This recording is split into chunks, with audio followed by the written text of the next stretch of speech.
So, welcome back to this next InnoMind talk. This one is about your innovative mindset, which is really what this week is all about. Unlocking yours and mine innovative potential. So what is innovation? Well, the Merriam-Webster dictionary has defined this as the introduction of something new, a new idea, method, or device. The OECD has also defined it as the implementation of a new or significantly improved product, good or service, or process, a new marketing method, or a new organizational method in business practices, workplace, organization, or external relations. But the key word for innovation really is the word implementation. Because once you get all these great ideas, it's really about how to implement them in practice. The process can be to implement something new, or it can be an improvement of something that already exists. This process and this innovation usually is considered to be something positive and that has positive value for either oneself or for others. The underlying idea behind all of this, all development and all innovation and entrepreneurship, is this fundamental experience of competence, initiative, and its power to act on the many opportunities that we have in life. It's translating what's in here out to something out there. So taking action on your thoughts. And that's why I also brought this picture in the background today. Not one of my finest pictures or paintings, but I think it illustrates quite well at least what I think this innovative mind is all about. It's about unlocking the potential of you and me. It's about figuring out how can we use our ideas and implement them in practice so that it benefits all. Basically, then, innovation and having an innovative mind is about self-empowerment. Therefore, I've brought in this illustration that's made by a famous Danish researcher called Haderslev, and she has made this illustration to illustrate the process from creativity to entrepreneurship, and underlying all innovative practices. She also says that we have to have this enterprising behavior. And the enterprising behavior is this initiative to act on change, which has this positive value for oneself and for others, right? Again, putting actions to your thoughts, right? Putting your thoughts into action. So why should we even talk innovation and why have trying to unlock this innovative potential of our minds? Well, innovation has, together with creativity, become increasingly important for developing the society that we want.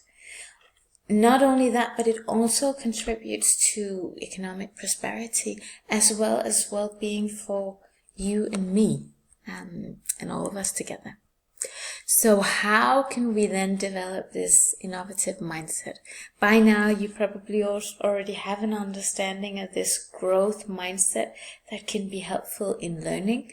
You also know what creativity and what we can do to enhance our own personal creativity. You also have a better understanding of your strengths and how you can use them in your everyday lives. So how can we combine all this together in unlocking the innovative potentials of our minds?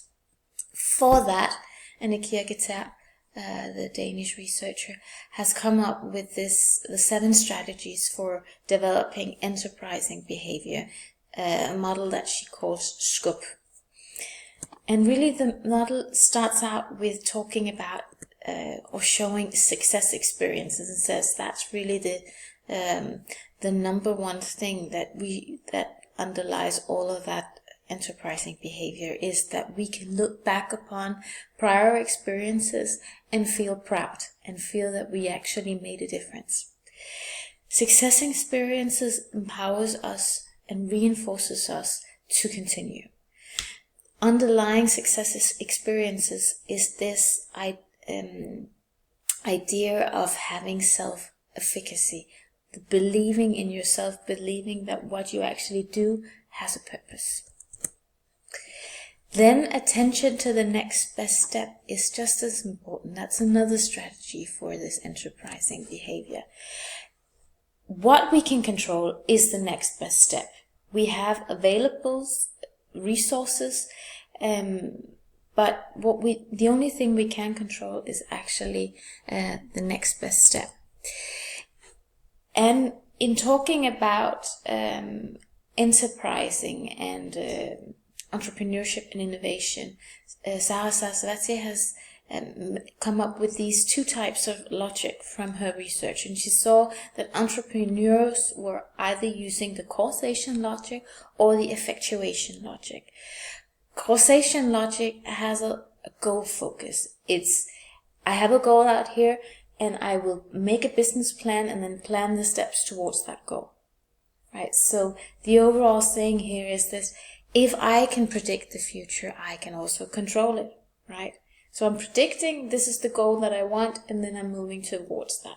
That's the causation logic.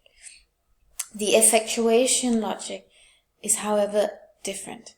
If I can predict the future, I can control it. It focuses on the means, what you have available to you right now. Who do you know? How can you use them in the process? What do you know? Right? It's taking what you already have and implementing that. For this effectuation, she's come up with 4 principles. And another thing, just a remark to make in terms of that, is that effectuation seems to be good in starting up projects, right? Then when you move further into projects, then the causation logic can be more beneficial. But the 4 principles that she mentioned in terms of effectuation is this bird in hand, right? Start with your means. Who are you? What do you know? And who do you know? So it's thinking about this bird in hand, right? One bird in your hands is better than 10 on the roof, right? So it's going with what you have. It's affordable loss. What can you afford to lose, and what are you actually willing to invest in this project? So instead of setting a high budget where you're thinking, if I lose this, I will lose everything, right? But it's actually looking into what can you afford to lose in this project. Looking into your little piggy bank and saying, what can I actually afford to lose? Then it's the lemonade principle. Invite the surprises and make the most of the situation. So don't let yourself be stopped by any obstacles in the ways, but see them as, well, okay, that's another direction. I have to reframe the project now because something happened. And then there's the quasi-quilt. It means that you have to form partnerships. Who do you know in your environment that can actually help you with your project? So those are the principles that lead into this, your next best step, some of the things that you can consider. Then another thing in terms of being, having this enterprising behavior is self-knowledge and reflection. If we know ourselves, we also know how to avoid our mistakes. And that goes a bit contrary to what I said from the earlier talks, but learn from your mistakes so that you don't repeat them, right? Failing can teach you many things, but if you know yourself and if you try many times, you also know how to avoid the mistakes that you do and how not to make them stop us. So that type of self-knowledge and reflection is important in this process. On getting deeper insights into self-knowledge and reflection, revisit the video on strength and the list of the strength spotting tips. The courage to fail, right? Learn to fail or you will fail to learn, right? So have the courage to fail. Have the courage to actually walk the line and not be embarrassed or not be discouraged by your failures. Change your habits, right? We change habits by training new ones over and over again. So remember thinking back into the neuroplasticity of the brain, right? Creating new paths in the brain will also, with new thoughts and new habits. It is possible. Role models. Have someone that you can learn from.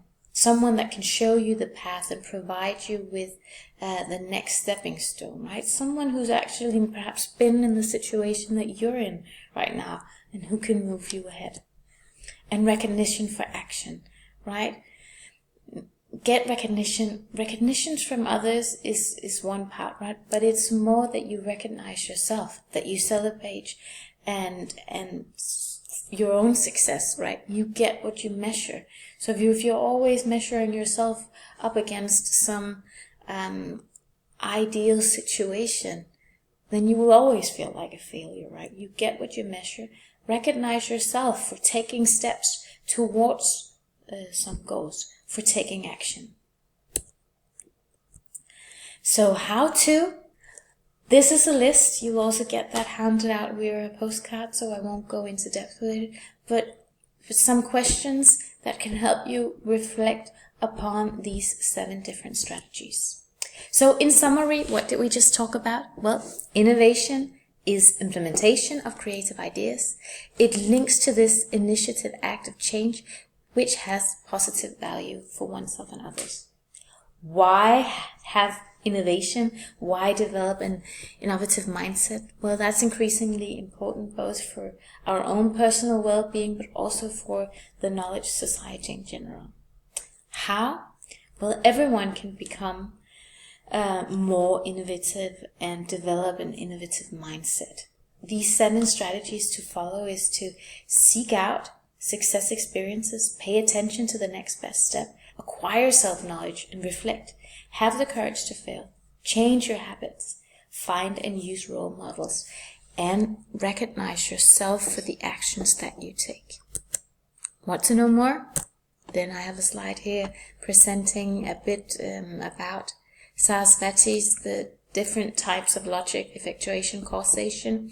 Also have a TED talk by her, and then a talk by Anne Kirketab, the Danish researcher on foretagsomhed, enterprising behavior.